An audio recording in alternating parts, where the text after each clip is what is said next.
Hello students, our today's topic is linkage and recombination. But before we start the topic, we need to learn a few things. So chromosomes कहाँ present होते हैं? तो किसी भी cell के nucleus में chromosomes present होते हैं और क्रोमोसोम का नंबर किसी पर्टिकुलर स्पीसीज के लिए फिक्स्ड होता है कि उस स्पीसीज के सारे इंडिविजुअल में क्रोमोसोम नंबर इतना ही होगा। लाइक ह्यूमंस की बात करें तो ह्यूमंस में टोटल नंबर ऑफ क्रोमोसोम होता है 46, यानी एक सेल में, एक सिंगल सेल के न्यूक्लियस में टोटल नंबर ऑफ क्रोमोसोम होगा 46। ऐसे जितनी भी बॉडी में सेल्स होंगी उस ह्यूमन की, उन सब सेल्स के न्यूक्लियस में 46 क्रोमोसोम्स ही होंगे और जो ह्यूमन की स्पीसीज है उसके हर इंडिविजुअल की बॉडी की हर सेल में 46 क्रोमोसोम ही प्रेजेंट होंगे। ऐसे ही ड्रोसोफिला की अगर बात करें, ड्रोसोफिला मेलानोगास्टर फ्रूट फ्लाई, इसकी एक सेल के न्यूक्लियस में 8 क्रोमोसोम्स प्रेजेंट होते हैं। ऐसे इसकी बॉडी की जितनी भी सेल्स होंगी उनके न्यूक्लियस में 8 क्रोमोसोम्स ही प्रेजेंट होंगे। अब ये जो सारे क्रोमोसोम्स प्रेजेंट होते हैं ये पेयर्स में प्रेजेंट होते हैं। हर टाइप के 2 क्रोमोसोम्स एक न्यूक्लियस में प्रेजेंट होते हैं। लाइक 46 क्रोमोसोम्स हैं ह्यूमंस में। अब एक टाइप के 2 क्रोमोसोम्स हैं, यानी टोटल पेयर ऑफ क्रोमोसोम्स हो गए 23 पेयर्स होते हैं क्रोमोसोम। एक पेयर होगा, उसके जो 2 होमोलोगस क्रोमोसोम्स होंगे वो एक जैसे ही होंगे, एक हाइट के होंगे, उनमें सिमिलर जीन्स प्रेजेंट होंगे। फिर दूसरा जो पेयर है उसके जो क्रोमोसोम है होमोलोगस क्रोमोसोम्स, उनकी हाइट लेंथ सेम होगी एंड उनमें जो जीन्स है वो भी सेम होगी। ऐसे जो थर्ड पेयर है, थर्ड पेयर में भी सेम ही होगा। ऐसे टोटल 23 पेयर्स होते हैं ह्यूमंस में और टोटल 46 क्रोमोसोम्स प्रेजेंट होते हैं। अब जीन्स जो होते हैं, क्रोमोसोम्स जीन्स क्रोमोसोम पर ही होते हैं। कोई भी क्रोमोसोम में एक क्रोमोसोम, इसका होमोलोगस क्रोमोसोम। अब कोई जीन है, ऐसे 23 पेयर्स हैं तो सारे पेयर्स पर जीन्स प्रेजेंट होंगे। एक कैरेक्टर के लिए एक जीन एक पेयर पे प्रेजेंट होगा, दूसरे कैरेक्टर के लिए दूसरा जीन उसी पेयर पे प्रेजेंट हो सकता है या किसी अलग पेयर पे प्रेजेंट हो सकता है। जैसे एक क्रोमोसोम पे, एक होमोलोगस क्रोमोसोम के पेयर पे एक कैरेक्टर को कंट्रोल करने के लिए एक जीन होगा, दूसरे कैरेक्टर को कंट्रोल करने के लिए सेकंड जीन होगा, थर्ड कैरेक्टर को कंट्रोल करने के लिए थर्ड जीन होगा। ऐसे फिर सेकंड जो पेयर होगा उसमें भी बहुत सारे जीन प्रेजेंट होंगे। एक कैरेक्टर को कंट्रोल करने के लिए एक जीन एक और यहाँ पर होगा। जैसे कोई भी कैरेक्टर है ह्यूमन का, उसको कंट्रोल करने के लिए जीन है मान लो ए। अब ए की हर जीन के 2 एलील्स प्रेजेंट होते हैं, 2 एलील्स हो जाएंगे इसके, कैपिटल ए एंड स्मॉल ए। तो वो एक जीन पे एक क्रोमोसोम पे प्रेजेंट होंगे। एक होमोलोगस जो पेयर है उसकी एक क्रोमोसोम पर तो एक एलील प्रेजेंट होगा और दूसरे क्रोमोसोम पर सेकंड एलील प्रेजेंट होगा। एक ही जीन का, जीन ए ही है, इसकी 2 एलील्स है। एक एलील एक होमोलोगस क्रोमोसोम के पेयर की एक क्रोमोसोम पर होगा, दूसरा एलील होमोलोगस क्रोमोसोम के पेयर की दूसरे क्रोमोसोम पर होगा। पर जगह पोजीशन उसकी लोकस सेम ही होगा।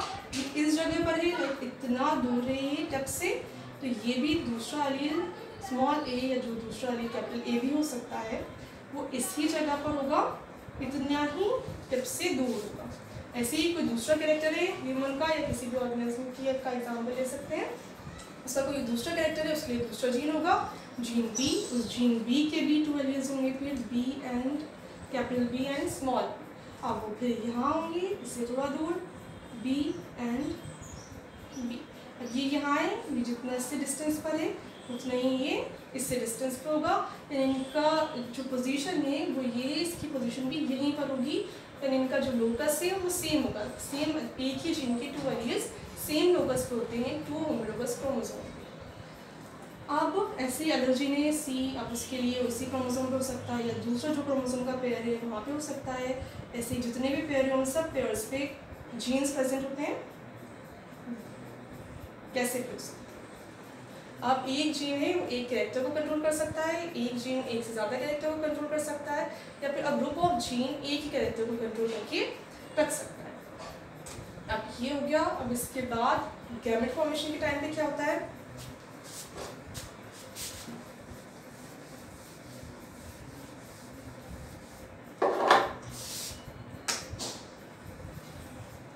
कोई भी सेल है उसमें कितने भी क्रोमोसोम्स हो सकते हैं पर्टिकुलर स्पीसीज के लिए, पर्टिकुलर फिक्स नंबर होगा। अब ह्यूमंस की अगर बात करें, ह्यूमंस में 46 होते हैं क्रोमोसोम, यानी इसका डिप्लॉयड जो नंबर है 2n कितना होगा 46। तो गैमेट्स में इसका क्रोमोसोम का हाफ नंबर ही जाता है। एक सेल जो है ह्यूमन की सेल, जर्म सेल जो आगे जाके गैमेट बनाएगी, उसमें डिप्लॉइड नंबर होगा, 46 क्रोमोसोम्स प्रेजेंट होंगे। लाइक पूरी बॉडी में हर सेल में 46 क्रोमोसोम ही प्रेजेंट होते हैं। सिर्फ गैमेट्स जो होते हैं, गैमेट्स हैप्लॉइड होते हैं, और गैमेट्स में फिर इसका हाफ नंबर होगा, 23 क्रोमोसोम प्रेजेंट होंगे। तो एक सेल ह्यूमन बॉडी की जो गैमेट प्रोड्यूस कर रही है उसमें होंगे 46 क्रोमोसोम्स, और 46 क्रोमोसोम्स जो हैं वो पेयर्स में होंगे, 2-2 के पेयर होंगे, तो टोटल 23 पेयर्स होंगे। अब 23 पेयर्स प्रेजेंट है, अपन सिर्फ इसमें एक पेयर की स्टडी कर रहे हैं। एक पेयर को देखो सारों का सेम ही होगा। एक पेयर का एग्जांपल ले लेते हैं। यहाँ पे एक पेयर है,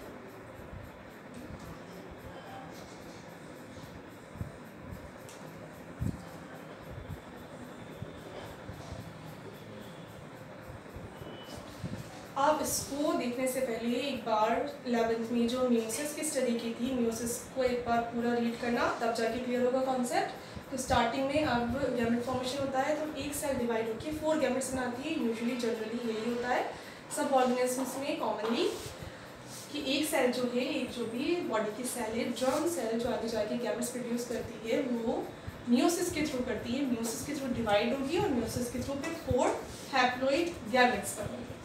अब इसमें एक सेल है जिसमें 46 क्रोमोसोम है, 23 पेयर्स है, सिंगल हैप्लॉइड नंबर है इसका 23। इतने हैं। अपन एग्जाम्पल लेंगे सिर्फ एक पेयर का, एक पेयर को शो करेंगे यहाँ पर। अभी एक पेयर है, तो जैसे ही स्टार्ट होगा डिवीजन म्यूसिस, तो फर्स्ट होगी इसकी इंटरफेस। इंटरफेस में भी first G1 phase. G1 phase में ऐसे दिखते हैं क्रोमोसोम, सिंगल क्रोमेटेड है, एक क्रोमोसोम में एक क्रोमेटेड, सेकंड क्रोमोसोम में भी एक क्रोमेटेड ही प्रेजेंट होगा। अब इसके बाद एस फेज जब आती है तो क्रोमोसोम का सिंथेसिस हो जाता है, डीएनए रेप्लिकेशन हो जाता है, और क्रोमेटेड नंबर फिर 2 हो जाएगा। सेम इसकी कॉपी यहाँ पे बन जाएगी और सेम इसकी कॉपी यहाँ पे बन जाएगी। अब होमोलोगस पेयर है तो इसमें जो जीन्स होंगे वो सेम ही होंगी, उनकी डिफरेंट एलील्स होंगी।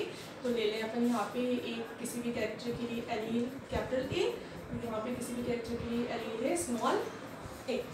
ऐसे यहाँ पे किसी कैरेक्टर के लिए एलील है कैपिटल बी, ऐसे यहाँ पे किसी कैरेक्टर के लिए एलील है स्मॉल बी। अब इनकी कॉपी बनेगी एस फेज में, ये G1 फेज, एस फेज में इसकी कॉपी बन गई।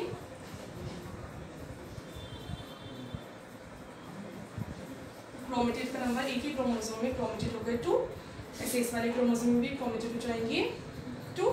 अब यहाँ पे था जीन ए का कैपिटल ए एलील, तो यहाँ पे भी जो इसकी कॉपी बनेगी सेम ही कॉपी बनेगी, तो यहाँ पे भी आ जाएगा इसका कैपिटल ए एलील। यहाँ पे जीन बी का कैपिटल बी एलील था, तो यहाँ पे भी आ जाएगा जीन बी का कैपिटल बी एलील। ऐसे यहाँ पे भी सेम होगा, कैपिटल स्मॉल ए आ जाएगा, यहाँ पे स्मॉल ए आ जाएगा, इसकी कॉपी बन जाएगी। यहाँ पे स्मॉल बी था तो स्मॉल बी की कॉपी बन जाएगी। अब इसके बाद होगा सारी फेजेस चलेंगी, G2 फेज आएगी, इसके बाद फिर म्यूसिस फर्स्ट स्टार्ट हो जाएगा। म्यूसिस फर्स्ट में फिर प्रोफेस फर्स्ट के अंदर इनकी पेयरिंग होगी, पेयर बना लेंगे। अभी दूर दूर से स्टार्टिंग में, अब ये पास पास आ जाएंगे और पेयर्स बना लेंगे। पेयर्स बनाने के बाद स्टडी करना, म्यूसिस को पूरा स्टडी करना, एक बार रिवाइज करना उसको।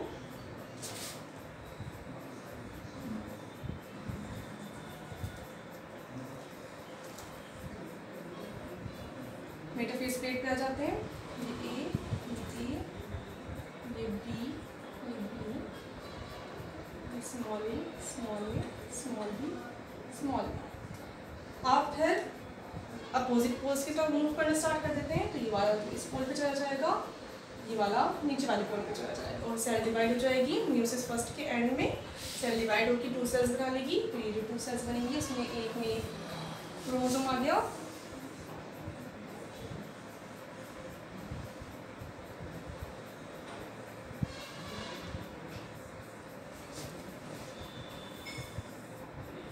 दूसरे में दूसरा क्रोमोसोम। अब इसके बीच में होती है जब पेकाइडिन जो स्टेज है उसके अंदर क्रॉसिंग ओवर का प्रोसेस भी होता है। अगर आप बिना क्रॉसिंग ओवर को ऐसे के ऐसे ही आ जाए, उसमें कैपिटल ए कैपिटल बी साथ में ही रहेगा हमेशा, क्योंकि इसमें भी कैपिटल ए कैपिटल बी साथ में, इसमें भी कैपिटल ए कैपिटल बी साथ में है, तो कैपिटल ए और कैपिटल बी हमेशा साथ में ही रहेंगे। और यहाँ पे भी स्मॉल ए स्मॉल बी, यहाँ पे भी स्मॉल ए स्मॉल बी है, तो यहाँ पे भी स्मॉल ए स्मॉल बी साथ में ही रहेंगे। पर मेंडल ने अपने लॉ में इंडिपेंडेंट असॉर्टमेंट की ये कहा था कि वन जीन का इनहेरिटेंस दूसरे जीन के इनहेरिटेंस को अफेक्ट नहीं करता, यानी ज़रूरी नहीं है कि कैपिटल ए कैपिटल बी के साथ ही रहे और स्मॉल ए स्मॉल बी के साथ ही रहे। अगर यहाँ पर क्रॉसिंग ओवर नहीं हो तो ये ऐसा कैसा पूरा यहाँ चल जाएगा और ए और कैपिटल बी हमेशा साथ रहेंगे, तो ये ऐसा कैसा इस दूसरी सेल में चल जाएगा और स्मॉल ए और स्मॉल बी हमेशा साथ रहेंगे। पर ये नहीं होता, बीच में क्या होता है, इसमें पिकाइटिन स्टेज में क्रॉसिंग ओवर का प्रोसेस होता है। क्रॉसिंग ओवर के प्रोसेस में क्या होगा, सेगमेंट्स का एक्सचेंज होगा। तो ये यहाँ से मान लो ब्रेक हो जाए ये वाला क्रोमोसोम और ये वाला क्रोमोसोम भी यहाँ से ब्रेक हो जाए तो इनके सेगमेंट्स का एक्सचेंज हो जाए। अब सेगमेंट का एक्सचेंज जाएगा तो स्मॉल ए आ जाएगा यहाँ पर और यहाँ पे आ जाएगा फिर कैपिटल ए। अब देखो कॉम्बिनेशन अलग बन गया इसका, स्मॉल ए कैपिटल बी के साथ आ गया और कैपिटल ए स्मॉल बी के साथ आ गया। अब इसमें जो जाएगा ये ऐसा कैसा क्रोमोसोम एक सेल में चल जाएगा, ये वाला दूसरी सेल में चल जाएगा। तो क्रॉसिंग ओवर की वजह से जो अलग अलग एलील्स थे वो एक साथ सिर्फ एक क्रोमेटिड में तो रहा कैपिटल ए कैपिटल बी जैसा पहले था वैसे ही रहा, दूसरे में फिर न्यू कॉम्बिनेशन बन गया उनका, स्मॉल ए के साथ आ गया कैपिटल बी और इस दूसरे क्रोमोसोम में इसमें भी सेम हो गया। एक क्रोमेटिड में तो सेम कॉम्बिनेशन रहा जैसा अब पेरेंट सेल में था, ऐसे कॉम्बिनेशन रहा, स्मॉल ए स्मॉल बी के साथ ही रहा, पर दूसरा जो क्रोमेटिड था उसमें न्यू कॉम्बिनेशन बन गया, कैपिटल ए स्मॉल बी के साथ आ गया। अब ये वाला क्रोमोसोम एक सेल में चला जाएगा, जब म्यूसिस फर्स्ट का एंड होगा साइटोकाइनेसिस होगा तो ये एक सेल में चला गया, कैपिटल ए कैपिटल बी यहाँ पे small A and capital D और यहाँ पे भी सेम गया, capital A small B and small A and small B. अब होगा प्रोसेस म्यूसिस सेकंड का। म्यूसिस सेकंड में ये सेल डिवाइड हो जाएगी, 2 सेल्स बना लेगी, ये सेल डिवाइड हो जाएगी और 2 सेल्स बना लेगी। अब इसमें यहाँ पे इसका जो एक क्रोमेटिड सेपरेट हो जाएंगे दोनों, एक क्रोमेटिड एक पोल पे चला जाएगा, दूसरा क्रोमेटिड दूसरे पोल पे चला जाएगा, तो यहाँ से सेल डिवाइड हो जाएगी। फिर ये वाला क्रोमेटिड एक पे चला गया, ये वाला क्रोमेटिड दूसरे पोल पे चला गया और ये वाले में भी सेम होगा, ये वाला एक क्रोमेटिड एक पोल पे दूसरे वाला दूसरे पोल पे। तो 4 सेल्स बन गई। इससे जो सेल्स बनी वो होंगी दूसरा एक में एक क्रोमेटिड, इस वाले में दूसरा।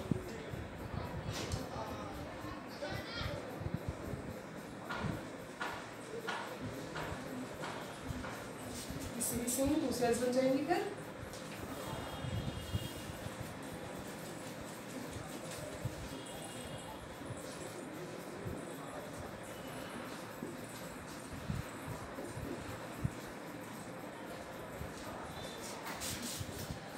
अब इनसे देखो गैमेट फॉर्मेशन हो गया, एक सेल से एट द एंड पूरा म्यूसिस के प्रोसेस के थ्रू 4 गैमेट्स प्रोड्यूस हुए, 1 2 3 और 4। अब इसमें क्रोमोसोम का नंबर था हाफ, स्टार्टिंग में 2 क्रोमोसोम्स प्रेजेंट थे। अब इन जो डॉटर सेल्स बन गई, जो गैमेट्स बन गए, इनमें सिंगल क्रोमोसोम ही प्रेजेंट है। अब इसमें मेन कॉम्बिनेशन था ए कैपिटल का कैपिटल के साथ, स्मॉल का स्मॉल के साथ, इसको कहेंगे पैरेंटल कॉम्बिनेशन। अब इसके जो गैमेट्स बने उनमें पैरेंटल कॉम्बिनेशन भी आया, पैरेंटल कॉम्बिनेशन है कैपिटल बी के साथ है, इसमें स्मॉल ए स्मॉल बी के साथ है, ये वाला और ये वाला है पैरेंटल कॉम्बिनेशन। और ये न्यू कॉम्बिनेशन जो बने हैं स्मॉल ए कैपिटल बी के साथ है और कैपिटल ए स्मॉल बी के साथ है, इसको कहेंगे रिकॉम्बिनेशन। ये जो जनरेट हुए न्यू कॉम्बिनेशन ये है रिकॉम्बिनेशन, यानी क्रॉसिंग ओवर के प्रोसेस के थ्रू क्या हो गया, रिकॉम्बिनेशन हो गया, जिससे न्यू कॉम्बिनेशन ऑफ एलील्स बन गए। अब मेंडल ने कहा इनके जो बने या रिकॉम्बिनेशन जो हुआ, क्रॉसिंग ओवर जो हुआ, उसके 50-50 चांस होते हैं, सिमिलर चांस होते हैं। यानी ये वाला जो गैमेट बनेगा, ये सारे जो गैमेट्स बनेंगी ये 1:1:1:1 के रेशियो में बनेंगे, या फिर ये 25%, 25%, 25%, 25% बनेंगे। यानी ये इनका प्रोडक्शन सेम अमाउंट में होगा। रिकॉम्बिनेशन के चांसेस 50-50 होते हैं, यानी इसमें हो सकता है रिकॉम्बिनेशन, यानी इसी को उन्होंने कहा इंडिपेंडेंट असॉर्टमेंट, यानी एक जीन की इनहेरिटेंस पर दूसरी जीन की इनहेरिटेंस का इफेक्ट नहीं पड़ता। ये ज़रूरी नहीं है इसके साथ ही जाए, ये इसके साथ भी जा सकता है, ये इसके साथ भी जा सकता है और ये आपस में साथ में भी जा सकते हैं, एक दूसरे को कुछ अफेक्ट नहीं करेगा। इसमें कैसे भी कॉम्बिनेशन में ये जा सकते हैं, पैरेंटल कॉम्बिनेशन में भी जा सकते हैं और न्यू कॉम्बिनेशन में भी जा सकते हैं। ये तो कहा मेंडल ने।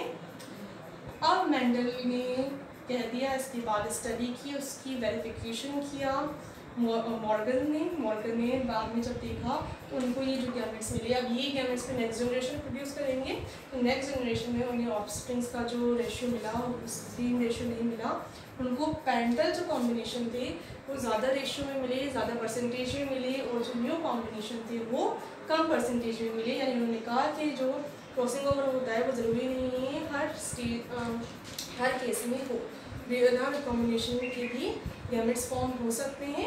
तो फिर उन गैमेट्स में ये वाले जो गैमेट्स है ये वाले नहीं होंगे, सारे कैसे होंगे, फिर ये वाला कैपिटल ए कैपिटल बी है, ये वाला कैपिटल ए और ये वाला कैपिटल बी ही रहेगा। यहाँ पे रिकॉम्बिनेशन का प्रोसेस नहीं होगा, क्रॉसिंग ओवर का प्रोसेस नहीं होगा। यहाँ पे फिर स्मॉल ए के साथ स्मॉल बी रहेगा और स्मॉल ए के साथ स्मॉल बी ही रहेगा। यानी हम हर टाइम पे जब फॉर्मेशन होता है हर केस में या हर जीन के साथ ये ज़रूरी नहीं है कि रिकॉम्बिनेशन उसमें हो ही। पेरेंटल कॉम्बिनेशन जो बनते हैं वो किसी केसेस में ज़्यादा बनते हैं और जो न्यू कॉम्बिनेशन होते हैं वो कम होते हैं। अब इसका रीज़न क्या होता है, रीज़न था लिंकेज। आप अपन देखिए, अगर कोई भी दो जीन है, ये दो जीन की अगर स्टडी की थी, अगर इनके बीच में फिजिकल जो डिस्टेंस है वो ज़्यादा होगा तो उसमें क्रॉसिंग ओवर के चांसेस ज़्यादा होंगे। सिंपल सी चीज़ है, अगर ये ज़्यादा दूर होंगे, मान लो ये पूरे हुए क्रोमोसोम, यहाँ पे था ए, यहाँ पे था बी, अब इनके बीच में हमारा डिस्टेंस ज़्यादा है तो ये यहाँ से ब्रेक होगा तब भी ये दोनों अलग अलग हो जाएंगे, ये दूसरे में चला जाएगा। यहाँ से ब्रेक होगा तब भी इसकी दूसरे में चल जाएगा, यहाँ से ब्रेक होगा, यहाँ से ब्रेक होगा।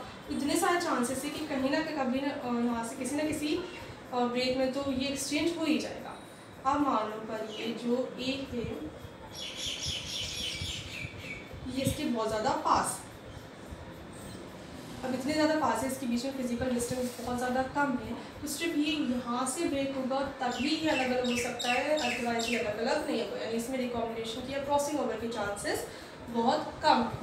अब ऐसे जीन्स जो बहुत पास होते हैं, जिनमें फिजिकल डिस्टेंस बहुत कम होता है, उन जीन्स को कहते हैं लिंक जीन। लिंक जीन में फिर क्रॉसिंग ओवर के चांसेस बहुत कम होते हैं। तो ऐसे जीन्स के अपन जब इनहेरिटेंस की स्टडी करेंगे उसमें पेरेंटल कॉम्बिनेशन, ये कॉम्बिनेशन आएगा गैमेट्स में, न्यू कॉम्बिनेशन नहीं आ पाएगा क्योंकि क्रॉसिंग ओवर का प्रोसेस हो गई।